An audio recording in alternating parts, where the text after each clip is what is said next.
You're listening to such a short amount of time to do it. a Mamma Mia podcast.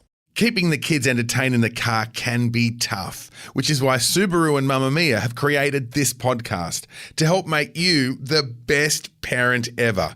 Get ready to learn some cool stuff, to laugh at some jokes, they might be bad, and share some awesome experiences. It's all thanks to Subaru, where every moment is a chance to do.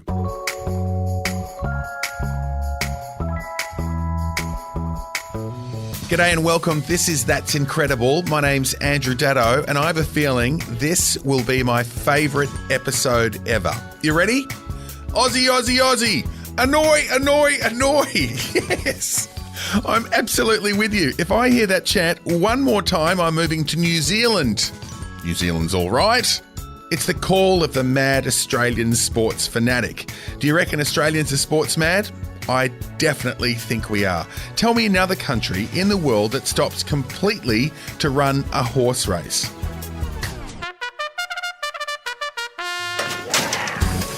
Do you know what the most popular months in Australia are to get married?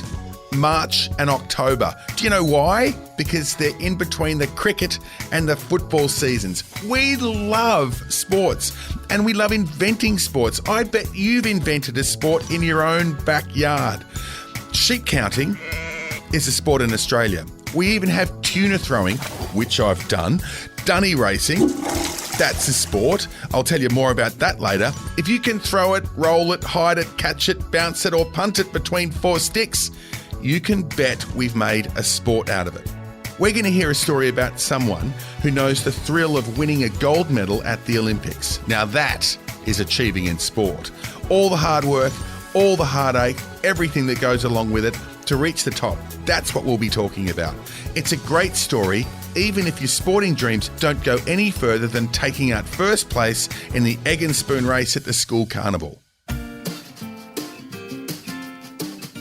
All right, time to toss the coin. Choose which end we want to run towards and get out there and give it a red hot go. Let's kick off this episode with some all-star Aussie sporting facts from our all-star sporting kids. The winner of the first Sydney to Melbourne ultra marathon was the 61-year-old farmer who trained by chasing sheep around his paddocks in his gumboots. Yes! It's true, the other competitors must have had a bit of a giggle when Cliffy Young rocked up to the start line of the event in 1983. He was 61 years old. He wore tracksuit pants to protect his legs from the sun, and he didn't run as such, but he shuffled. It was the Cliffy Young shuffle, and he shuffled all day and into the night as well. So while the other runners rested, he kept going, and that is how he won the ultra marathon from Sydney to Melbourne. 37 people went to hospital for lawn bowl related injuries in Victoria in 2006. We've all seen lawn bowls, so how do you get injured? Well, mostly from falling, overexertion, repetitive strain from over bowling, and getting hit on the ankle by a bowl, because they're hard. There is no evidence that any of the injuries came from head-high tackles. Sharelle McMahon scored the winning goal for Australia in the 1999 Netball World Cup final with only 1 second to go. It was an amazing game of netball. The Australians were 6 points down at three-quarter time and came back to win with literally 1 second to go. And what was really cool about the tournament was the local schools in Christchurch all adopted different teams from around the world. So it meant some New Zealanders were actually barracking for Australia. Walter Lindrum won so many billiards matches that they changed the rules to try to stop him. They did. It wasn't enough that the Kalgoorlie-born Lindrum lost the tip of his right finger as a 3-year-old and learnt to play left-handed. Imagine how good he would have been if he was right-handed. He was so good, the King of England invited him to Buckingham Palace for an exhibition match. And now he's buried in a cemetery in Melbourne, and guess what shape his tombstone is? You got it. It's a billiard table. Aboriginal sports included a game where 5 strong men tried to capture a buried gum nut. The game is Booja-Combang, and it was played by the Noongar people of the Swan River region of Western Australia, and matches lasted until the gum nut was dug up or the attacking team got too tired. The beaten team would often turn up a month later demanding a rematch. The Yalunga website, run by Sport Australia, has a fantastic list of sports played by Indigenous Australians.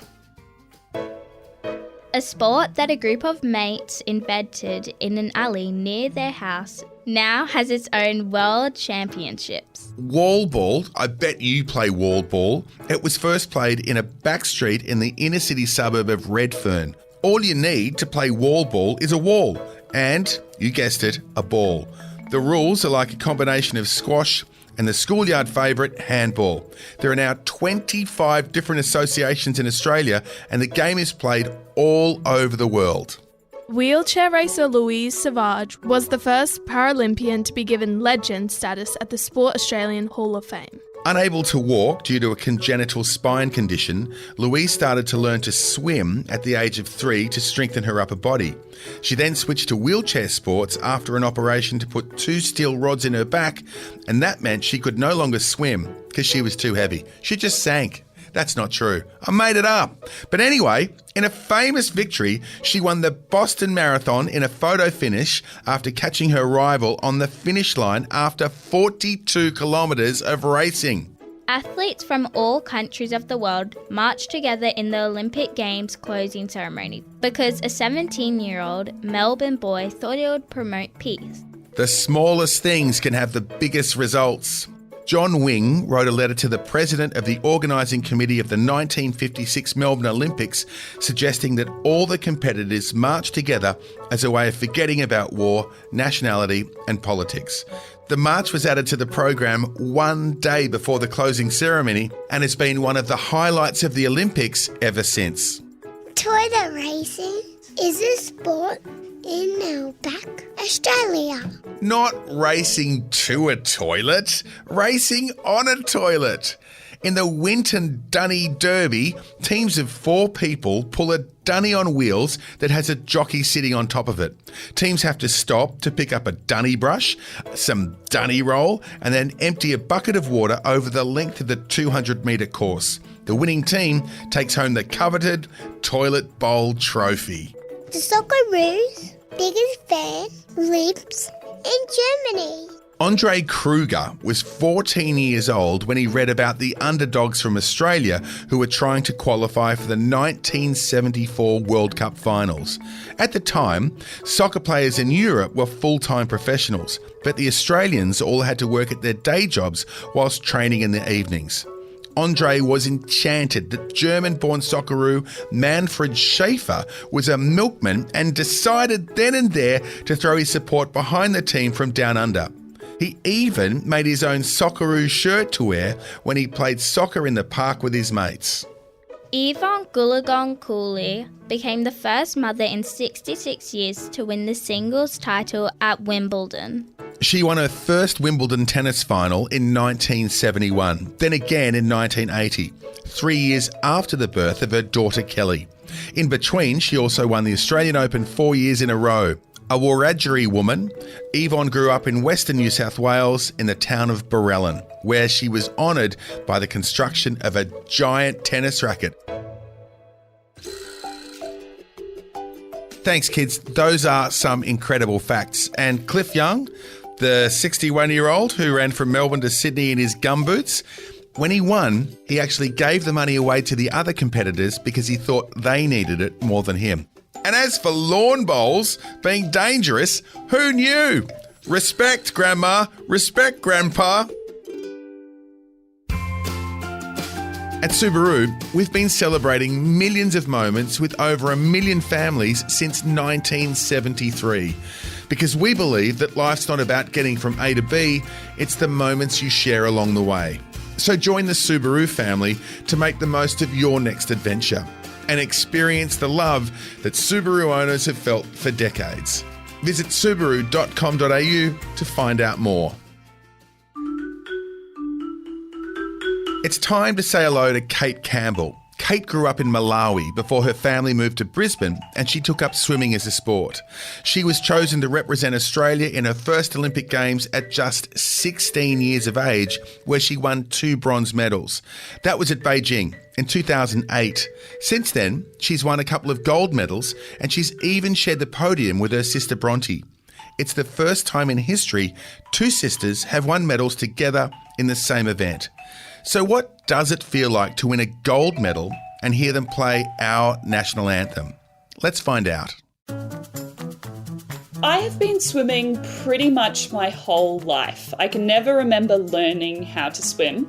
My mum taught me to swim, so she used to be a synchronized swimmer. So one of those artistic swimmers that kind of dance in the water, and she taught me how to swim when I was a little kid. And then I joined a swim club when I was 9 years old. So I was originally born in Africa and moved to Australia when I was 9 years old. And I decided to join the swim club as a way to meet people, make friends, and integrate into Australian culture. Because what's more Australian than joining a sporting group? So that's kind of how I started, and I guess I just fell in love with it. Swimming carnivals is the highlight of my childhood. I can just remember having the most fun. Running around with my friends, it was a chance to compete. I am quite a competitive person, so I picked a sport that I was good at. So I enjoyed swimming carnivals, and on the way home, we always got to stop in at McDonald's for an ice cream. So we have to do a lot of training. It's important to note that the amount of training that I do now is not the amount of training that I did when I was a little kid. But at the moment, I do 9 swimming sessions, 3 gym sessions, 2 spin bike sessions, and a Pilates session a week. So that adds up to about 30 to 35 hours of exercise. But when I was a kid, I didn't do anywhere near as much. I pretty much did as much as I enjoyed. And because I loved swimming, I was probably swimming, 4 or 5 days a week from right when I was about 9 years old. I just absolutely loved it. And my parents did try to get me into other sports, but I wasn't very good at them. I broke my finger playing touch football. I got a black eye from playing softball. I nearly had a nervous breakdown after doing the cross country. So they pretty much realized that if they wanted me to be fit and active, that swimming was going to be it. I did a lot of swimming as a little kid, but only just because I loved it so much. The best part of the Olympics, if you put getting to compete aside, because I do a lot of training, and the reason that I train is so that I can compete, and I'm very, very lucky that I can do that. But the dining hall in the Olympic Village is by far the best part of the Olympics. It has everything you could imagine. It has food from all different cuisines. It has dessert 24/7. And it's a place where you can you just watch all the athletes come in and out. And you have to remember that all of us are in the best shape of our lives. We've been training for the past 4 years to be in our absolute peak performance condition.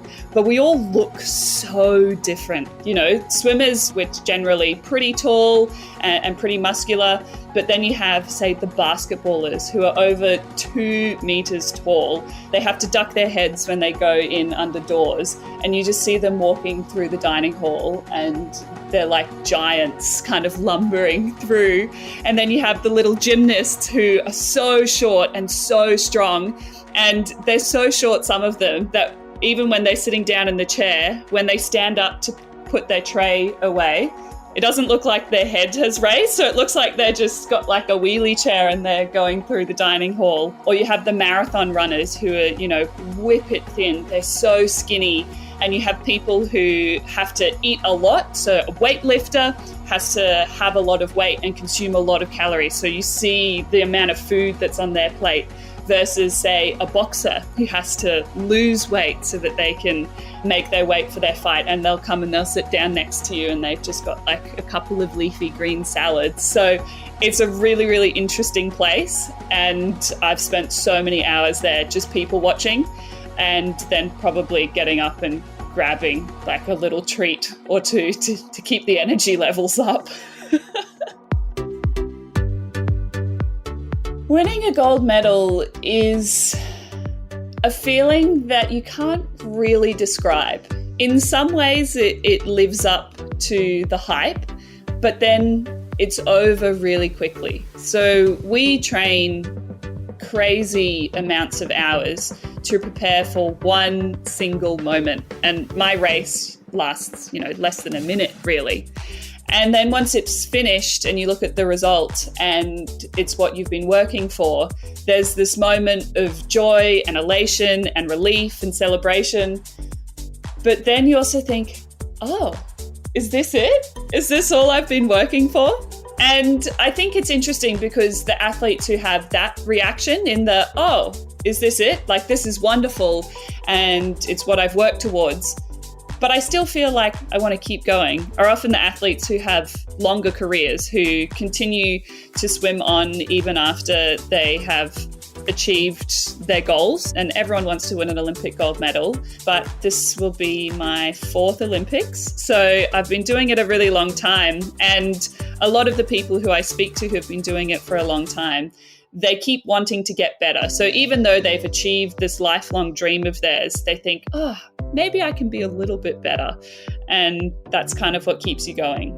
But standing on top of the podium with the national anthem blaring is, it's definitely one of the highlights of my life. If I was to give any advice to any young athletes out there, anyone who is dreaming of being an Olympian, I would say make sure that you enjoy it and make sure it's something that you really want to do. It's a lot of hard work, it's a lot of early mornings, but I still love swimming. That's ultimately why I'm still doing it. If I could give advice to the parents out there who maybe have a young athlete on their hand, it's to support them in their dream. I was very, very lucky to have incredibly supportive parents. Not pushy parents, but supportive parents. So when I said at 9 years old, Mum, Dad, I want to go to the Olympics one day, not once did they say to me, do you know how hard that is? Do you know how few people actually go to the Olympics? Maybe you should pick something else. They allowed me to dream and they said, all right, this is your dream and we will support you in any way we can. And that meant driving me to training at 5 a.m. in the morning during high school. I set my alarm and I got out of bed and got myself ready, and then I would go wake up Mum and she would drive me to training. If my alarm didn't go off, Mum got to sleep in as well. My dad would come and sit next to swimming carnivals all weekend, and he worked really hard. In fact, my parents took jobs as cleaners of the swimming pool to help pay for my physio bills and things like that. So they were very clear that this was my dream and that I could stop at any time, but they were going to support me as much as they could.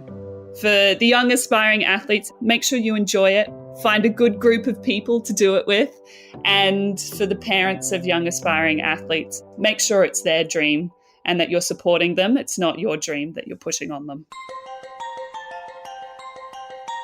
Time to go to the action replay. We're going to play a little game that'll take us over the highlights of today's tribute to Australian sport. It's called Higher or Lower. I'm going to quote a number that relates to one of our cool facts that's slightly wrong. If you think the correct answer is higher, sing out, higher! If you think the correct answer is lower, just call out, lower. Got it? We can run it like a competition. This could be a new Australian sport, the That's Incredible quiz. Let's go. Here's the first question. When Cliff Young won his first Sydney to Melbourne running race, he was 55 years of age. Higher or lower? Higher is correct. He was 61. Hey, that gets him a pensioner card. He could have got a $2.50 fare on the train. Here's our next question. Sherelle McMahon scored the winning goal for Australia in the 1999 Netball World Cup final. There was only 5 seconds left in the game. Is the real figure higher or lower? Yes, it's lower. She scored with 1 second left on the clock. How different would the result have been if she'd stopped to wave to her mum in the crowd before taking the final shot? How are you going? Have you got 2 right? What about this one? In 2006, 27 people went to hospital with lawn bowls related injuries in the state of Victoria. Higher or lower?